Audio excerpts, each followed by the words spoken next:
Hello, my little friends from Mother Russia. Welcome to Admin Guide channel.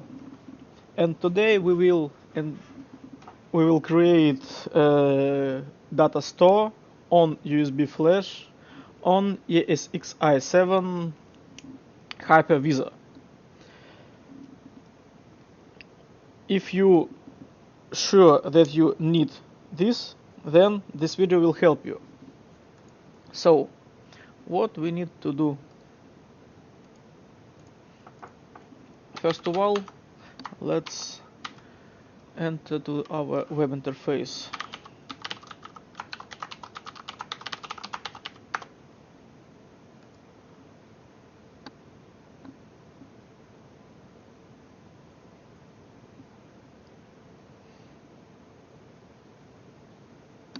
This is clearly installed hypervisor.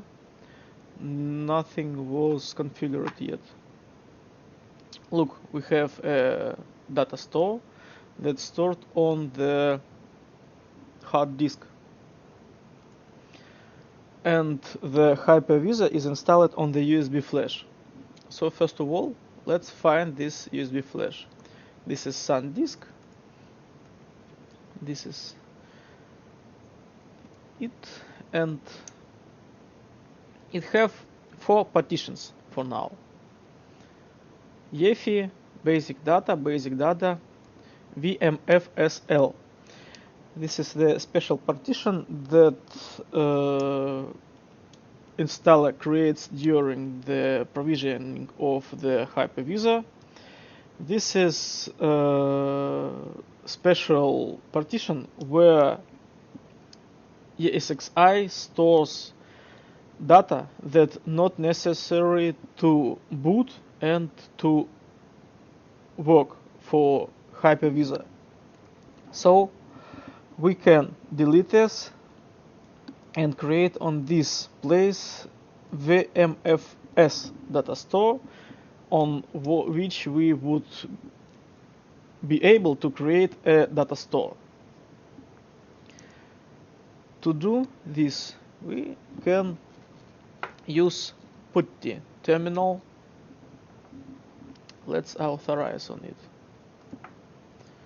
First we need to do is right click on the host, then go to services and enable secure shell. After that we will be able to connect to our ESXi server. Login and password is same as in the web client. To find what disks we have in system, we can use command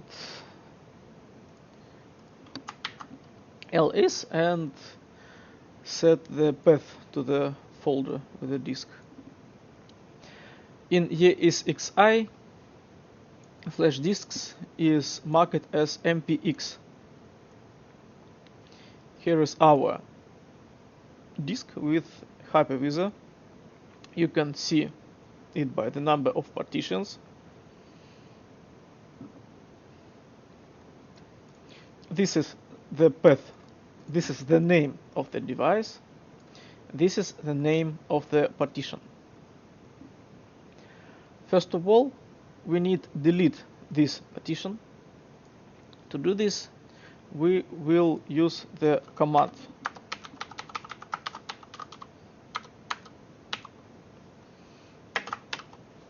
and we must set the path to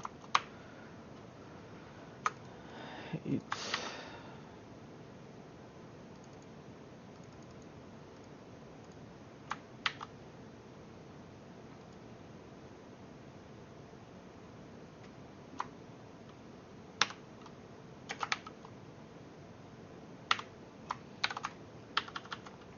We are deleting the 7th partition. This is it.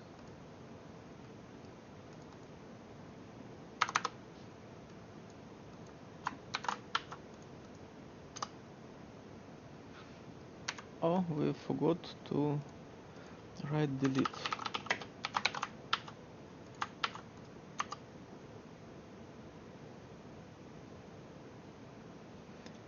Oh, another misclick. We need this device, and I used this.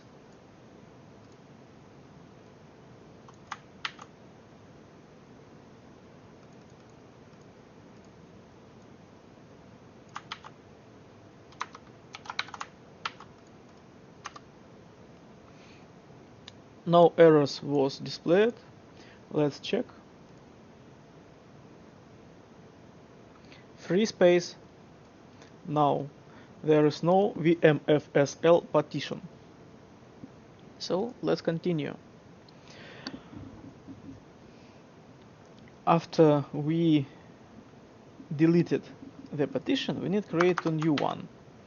To do this, we will need additional information that we can receive with the command parted util get partitionable and the path to our device. Now we have these lines of data. We need to calculate the end of the sector and the beginning of the sector. To calculate the beginning of the sector, we can just use this number and add 1 to it, but I prefer to add 248 and the beginning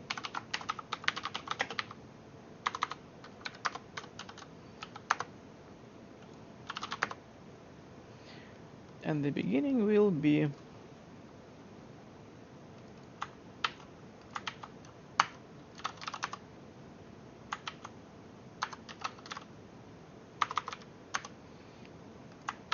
this number. Now we need to calculate the end of the sector.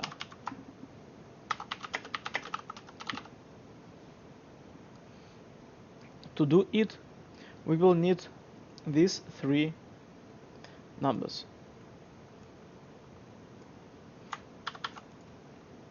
We need to multiply them and subtract 1.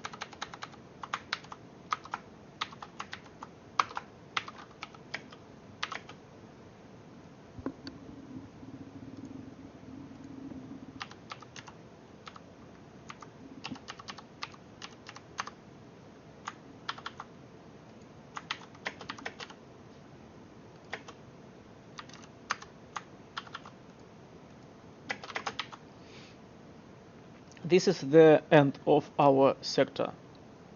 After all, we need to find the GUID of our new sector, and to see the list of all available GUIDs, we will need to use the command parted_util show GUIDs.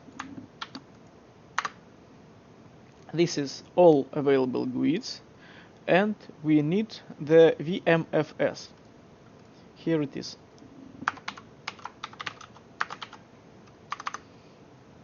That's all we needed to start creating our command that will help us to create the new sector. The command is parted_util set partitionable.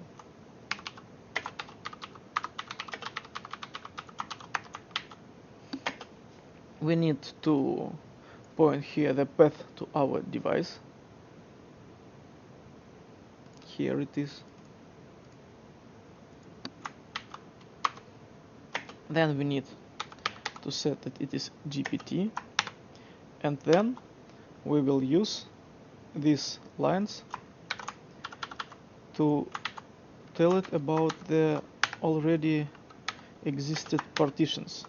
We just copy the line and delete some data from it. Description, as I remember right, it's called. And remember, this is one line. This is not 3 lines. This is one line, and we will need to paste it into the terminal as one line.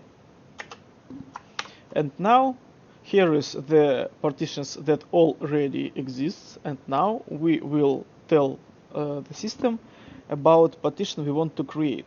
The number of the partition will be the same as it was. It will be the 7. The start of partition we calculated. The end of partition we calculated. The GUID of the partition and 0. This is the full text of our command. Now let's try it.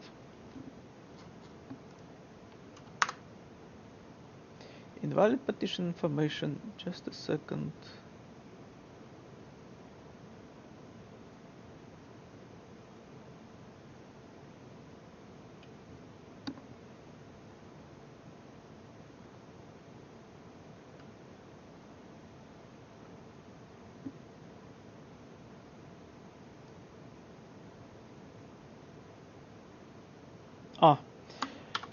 We need to set the full path to this device.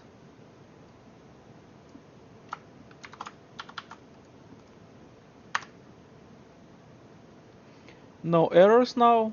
Let's check. See, vmfs partition was created. Now let's create datastore on it. We will need to use the common vmfs tools.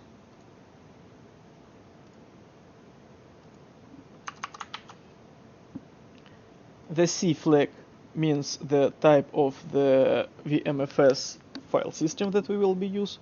It can be 6, it can be 5, we will use 6. The B flag is the block, the size of block 1 megabyte. The S is the name of the data store. We will name it AG, ESXi, USB, and the path to the device where we're creating, and with the path to the device where we will want to create the partition with the number of this partition, 7. So let's try. We will need to wait for a bit. By the way, after these manipulations on some USB flash disks, you will need to format this USB if you will want to reinstall or update hypervisor. So when you doing this by the first time, check that you can reinstall hypervisor on these flash disks if necessary. Otherwise, you will need first boot from any live CD and format this flash disk to ESX or to FAT32 file system. We can see that it's already created the data store. Let's check. Nothing changed here. And let's go to the storage and data stores. Here is our data store.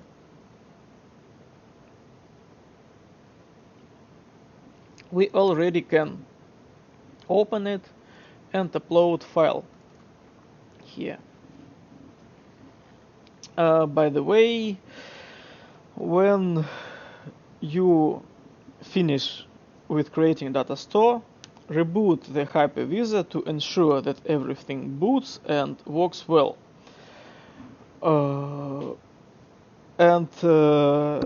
This data store in future will help you to release the initial data store that was on the server. For example, if we will try to unmount it or delete, we will fail because the system created there some system files. To release data store and have ability to do with this data store anything we want, delete or create new or something else, we will need to remove current folders and reconfigure the system to create these folders on the new data store we just created. See, this is the first fail. We tried to umount, and now let's try to delete, and we will have the same result. This is because the system is lock this data store for now, and it will be locked it will be locked every time, and will not give you any ability to do something with this data store until we reconfigure the system.